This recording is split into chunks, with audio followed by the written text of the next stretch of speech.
अस्सलामुअलैकुम, आदाब एंड सत श्री अकाल। तो जैसा कि आप लोग जानते हैं कि जो कि विधानसभा से सालिम चतुर्वेदी साहब अपनी पार्टी को छोड़ चुके हैं और जिस तरह से मतलब काम कर रहे थे 2018 से लेकर करके एमआईएम के लिए बहुत अच्छा काम कर रहे थे। बहुत अच्छा एक एमआईएम पार्टी का भी ग्रोथ हो रहा था। बहुत अफसोस की बातें हैं कि सालिम चतुर्वेदी साहब को टिकट नहीं मिला। हम लोगों को अफ़सोस है, जितना भी सीमांचल का जनता है उसको अफ़सोस है। कहीं न कहीं मतलब अफ़सोसजनक बातें हैं ये। लेकिन जिस तरह से आप भी करें वो भी एक अफ़सोस भरा बातें हैं, क्योंकि कहीं न कहीं आप बैठ कर के शपथ लिए थे कि अगर चाहे टिकट किसी को मिले हम एमआईएम के लिए काम करेंगे और एमआईएम के ग्रोथ के लिए, एमआईएम का वो हिस्सेदारी के लिए, एमआईएम का इस तरह से आप बातें आपका आया था सोशल नेटवर्क में। और इस तरह का मतलब बात आने के बावजूद भी आप एक ज़िम्मेदार नागरिक होने की वजह से मतलब एक अच्छा खासा आपका फेस वैल्यू है और आलिम भी हैं माशाअल्लाह। हर जगह में हर कोने में जा कर के तकरीर करते हैं। आपको इतना जल्दी फैसला नहीं लेना चाहिए था। और जिस तरह से आपने पार्टी को छोड़ा, सबको यही कह रहे हैं कि सिर्फ मतलब शायद टिकट के लिए ही वो काम कर रहे थे। और शायद जब वो टिकट नहीं दिया गया तो अब्दुल्ला चतुर्वेदी साहब वो कर दिए, पार्टी को छोड़ दिए। तो इस तरह से आपको नहीं करना था। और मैं जानता हूँ आपको दुख हुआ होगा, आपको तकलीफ हुआ होगा। और कहीं ना कहीं जिस तरह से आप मेहनत कर रहे थे, हर कोई यही चाह रहा था कि आप ही को टिकट मिले। और तरुल ईमान साहब है, चाहे वो ओबीसी साहब हैं, उनका भी कुछ फैसला हुआ होगा। तो ये फैसला की वजह से आप इस तरह से पार्टी को छोड़ दिए। इस तरह से आपको नहीं करना चाहिए था।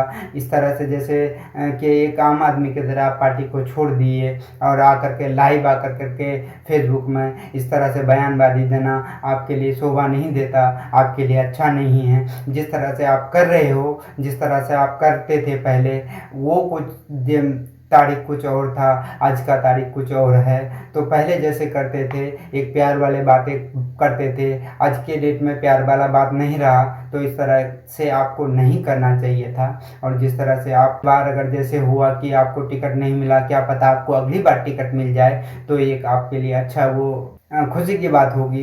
लेकिन इस तरह से आपको नहीं करना चाहिए था। बार बार आपसे एक रिक्वेस्ट है, चाहे आप एक छोटा भाई के नाते समझ लो, चाहे मेरा जो भी समझ लो, मैं कोई विरोधी नहीं हूँ। मेरे को चैनल चलाना नहीं है, मेरे को पेज चलाना नहीं है, मेरे को ग्रोथ होने से मतलब नहीं है। मैं किसी पैसा के लिए नहीं करता, बस लोगों के सामने सच्चा और अच्छे बातें रखने के लिए करता हूँ ये। और मेरे को किसी चीज़ का लालच नहीं है। मैं किसी चीज़ के लिए मतलब सोशल नेटवर्क में इसलिए नहीं आता हूँ कि मेरा चैनल का ग्रोथ हो जाए या मेरा कुछ ऐसे हो जाए। मैं बिल्कुल ऐसे नहीं चाहता। बस जिस तरह से आप कर रहे हो वो चीज़ गलत था, क्योंकि कहीं ना कहीं देखा गया कि इतने 2018 से लेकर के एमआईएम के साथ में रहे। जब आपको टिकट नहीं मिला तो आप पार्टी को छोड़ दिए। तो ये क्या हो जाता, मतलब आप कई बंदे मेरे पास थे बैठे हुए, और हम बैठे हुए थे एक साथ चाय पी रहे थे बैठ कर करके। वो बोल रहे थे कि ये तो मतलब ही बंदा निकला। तो इस तरह का आपको इस तरह का पार्टी छोड़ कर करके लाइव आ कर करके लोगों के पास संदेश पहुंचाना आपके लिए अच्छा नहीं देता। एक जिम्मेदार व्यक्ति हैं, आपके लिए बिल्कुल अच्छा नहीं था ये। और जिस तरह से आप तकरीर करते हैं, बयान करते हैं, जिस तरह से ईमान के बारे में बात करते हैं, जिस तरह से अच्छाई के बारे में बात करते हैं, उसी तरह से आपको अच्छाई के बारे में बात करना था। और कहीं ना कहीं आप जैसे आपको टिकट नहीं मिला तो आपको जो भी आप मतलब जैसे वो करते, खुश होकर करके या गमज़दा होकर करके चुपचाप आपको बैठ जाना था और एमआईएम पार्टी के साथ में जुड़े रहना था आपको। लेकिन आपने ऐसा नहीं करा। तो मैं माफ़ी चाहूँगा अगर मैं गलत बोल दिया हो तो, क्योंकि आप जिस तरह से काम कर रहे थे मुझे बहुत अच्छा लग रहा था। आपका मैं तकरीर भी सुनता था, आपका सारे चीज़ सुनता था। लेकिन आज मुझे बहुत बुरा लग रहा है। एक मैं एमआईएम का कार्यकर्ता हूँ मैं भी, क्योंकि जिस तरह से मैं काम कर रहा हूँ एमआईएम के लिए, आप भी उसी तरह के काम कर रहे थे। लेकिन आप अपने जगह कुछ अलग जगह आपका था, मेरा जगह अलग है। मैं वो वर्कर के हैसियत से काम करता था, आप एक एमएलए के हैसियत से काम करते थे। लेकिन आपको ऐसा नहीं करना था।